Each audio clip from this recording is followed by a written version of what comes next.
नमस्कार दोस्तों। मेरे अल्टीमेट टेक सपोर्ट चैनल में आप सबका स्वागत है। तो आज हम की कॉन्स्टेंट के बारे में पढ़ने जा रहे हैं जो कि टेबल क्रिएट करते टाइम यूज किया जाता है। और ये बहुत ही इम्पोर्टेंट टॉपिक है एसक्यूएल पढ़ने वाले के लिए। तो हम स्टार्ट करते हैं। चलिए अपने कंप्यूटर स्क्रीन पर। तो चलिए देखते हैं दोस्तों, what is a constant in SQL. A constant in SQL is a rule or restriction applied to the columns of a table. It ensures the accuracy, consistency and integrity of the data stored in the database. Note में लिखा है constraints control what kind of data can go into a table. तो हम इसको हिंदी में बताते हैं। SQL में की कॉन्स्टेंट का मतलब है किसी टेबल में डेटा को यूनिकली पहचानने, सुरक्षित रखने और रिलेशन बनाने के लिए करते हैं। फिर से एक बार हम दोहराते हैं। एसक्यूएल में की कांस्टेंट का मतलब है किसी टेबल में डेटा को यूनिकली पहचानने, सुरक्षित रखने और रिलेशन बनाने के लिए करते हैं। तो आइए अगले पॉइंट पे आते हैं, टाइप्स ऑफ की कांस्टेंट। टाइप्स ऑफ की कांस्टेंट्स इन एसक्यूएल। तो दोस्तों दिख रहा होगा आप लोगों को दिख रहा होगा 6 टाइप के हैं, यानी कि 6 प्रकार के। यूनिक की, नॉर्डिनल की, प्राइमरी की, फॉरेन की और चेक की, और लास्ट वाला है डिफ़ॉल्ट की। तो देखते हैं आगे यूनिक की क्या है, नॉर्डिनल की क्या है, प्राइमरी की क्या है, foreign key, check, default. Unique key ensures that all values in a column are unique.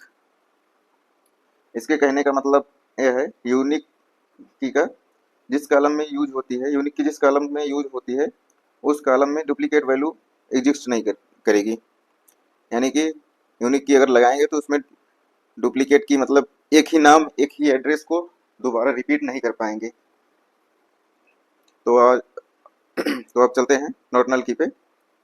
Ensures that a column can not have null values.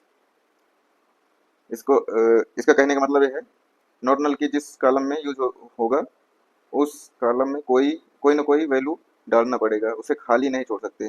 नॉर्डिनल का मतलब ये होता है कि नल नहीं छोड़ना है। तो मेरा नॉर्डिनल की हो गया। तो अब प्राइमरी की पे आते हैं। प्राइमरी की क्या है? Unique key identifies each record in a table, it's both नॉर्डिनल प्लस यूनिक। इसका कहने का मतलब प्राइमरी की जिस कॉलम में यूज करेंगे उस कॉलम की वैल्यू यूनिक होनी चाहिए और उस कॉलम को खाली भी नहीं छोड़ सकते हैं। यानी कि यूनिक की और नॉर्डिनल की कॉम्बिनेशन भी कह सकते हैं इस की को। तो आइए हम चौथी की पे जाते हैं, फोर्थ नंबर पे, foreign key. Foreign key maintains referential integrity between two tables, links one table to another. इसके कहने का मतलब है फॉरेन की का प्रयोग उस कॉलम में होता है जिस किसी एक टेबल के डेटा को दूसरे टेबल के प्राइमरी की से लिंक करके डेटा को सही कंसिस्टेंसी बनाए रखने के लिए करते हैं। कहने का मतलब यह है एक टेबल से दूसरे टेबल में रिलेशन बनाने के लिए इस फॉरेन की का यूज करते हैं। तो आते हैं हम चेक की पे। Check key ensures that the value in a column meet a specific condition. Check key उस कॉलम में यूज करते हैं जहां fix value domain like address जैसे हो गया मेरा महाराष्ट्र, दिल्ली, मुंबई, पुणे, इसमें से कोई वैल्यू यूज होगी, कोई ना कोई वैल्यू यूज होगी। तब हम आते हैं डिफ़ॉल्ट की और लास्ट की पे। Default key sets a default value for a column when no value is specified. Default key उस कॉलम में यूज करते हैं जहां अगर उस कॉलम में कोई वैल्यू न दी जाए तो वह अपने आप डिफ़ॉल्ट वैल्यू फिल हो जाएगी। डिफ़ॉल्ट की मीन्स जैसे 2000 सैलरी किसी कॉलम में, जैसे किसी कॉलम में सैलरी वाले कॉलम में सारे कॉलम में वैल्यू दी गई है, अगर कोई भी कॉलम नल छोड़ दिया जाए वो डिफ़ॉल्ट वैल्यू जो रहेगी वो ऑटोमेटिक फिल हो जाएगी। तो आप लोग देख लीजिए इसका एग्जांपल। पहले यूज देखेंगे व्हाई यूज कांस्टेंट। कांस्टेंट का यूज कैसे करते हैं? तो इसमें 3 पॉइंट दिए गए हैं। To maintain data accuracy, no invalid और डुप्लीकेट डेटा।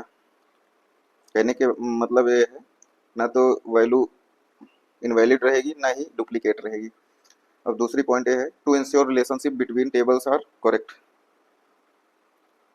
और तीसरी पॉइंट हमारी ये है, to ensure to automatically enforce business rules without manual checking. और लास्ट मेरा है एग्जाम्पल, जब टेबल हम बनाते हैं तो उसमें कैसे की का यूज़ होता है, तो आप लोग देख लीजिए। जब टेबल क्रिएट करेंगे, वैसे पहले भी मैंने बता दिया है क्रिएट कैसे करते हैं, तो कैसे हमने यूज किया है की को, वो पुराने मेरे वीडियो में जाकर देखेंगे तो पता चल जाएगा आप लोगों को। फिलहाल एक एग्जांपल है, इससे भी आप टेबल को क्रिएट कर सकते हैं और इन की को यूज कर सकते हैं। इस टेबल में कैसे हमें यूज करना है वो दिया गया है। अगर आपको वीडियो अच्छा लगा हो तो लाइक कमेंट शेयर कर दीजिएगा। अगर कुछ समझ में ना आया हो तो उसके लिए कमेंट में लिख जरूर दीजिएगा कि क्या समझ में नहीं आया। उसके लिए हम नेक्स्ट वीडियो को बनाने की कोशिश करेंगे। और अभी के लिए धन्यवाद दोस्तों।